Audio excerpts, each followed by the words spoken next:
Now, a man wanted for beating up his girlfriend and crashing her car with her inside of it was taken into custody today. Yeah, this happened inside a Westwood wing shop. The entire incident was caught on camera by the owner of the shop. Take a listen.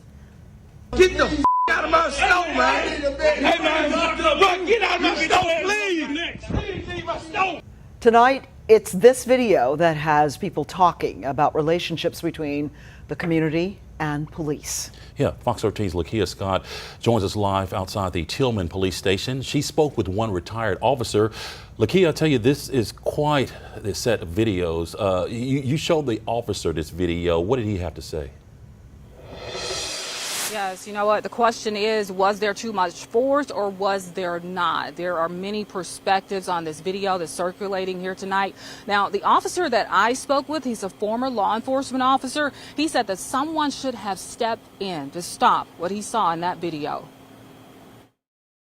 In this case, from what I've seen on the video, there was some excessive force that should not have been used. Let me rephrase it. There was some force that should not have been used. Benny Cobb, a veteran of the force who retired after 33 years in law enforcement, now trains cops on proper procedures when encountering citizens.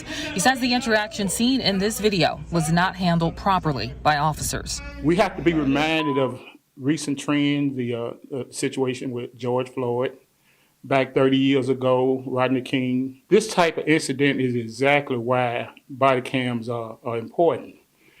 There should not take 6 officers. It should not have taken 6 officers on this particular video. The video that's garnered continued social media attention shows officers attempting to take into custody a man who was wanted on a warrant.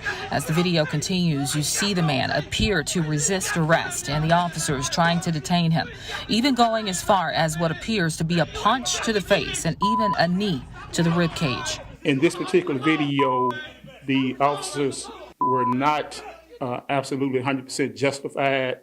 They could have used some other methods, one of those other tools.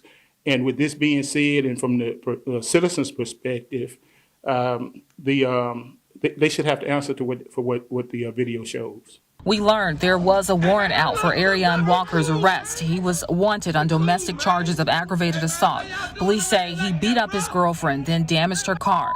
McCobb says a warrant does not justify actions seen in this video clip. Warrant, no warrant. An officer has a wide range of discretion. And as a matter of fact, there was a federal law passed after the George Floyd incident that if an officer or other officers see an officer committing excessive force, they should intervene. Somebody in that group of officers should have intervened and said, that's enough. Cobb says the video clearly shows resistance from the suspect and says he's not denying Walker pushed back to avoid arrest, but says officers have an obligation to the people. It's clearly that he resisted. It's clear. And so, and that's a natural tendency. I'm not excusing what the suspect or the subject did. As police officers, as law enforcement, as public citizens, as public trust of the citizens, we have to do better. We have to be better.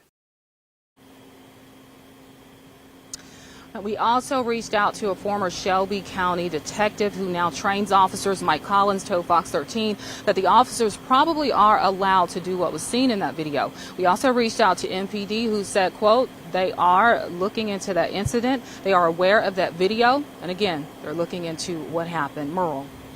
It's so interesting. On Fox 13 News at 9, the people to whom you spoke were split 50-50 on their opinion on what should have happened. And now on Fox 13 News at 10, law enforcement officers are split in their opinion on what should have happened. Very interesting story. Thank you, Lakia.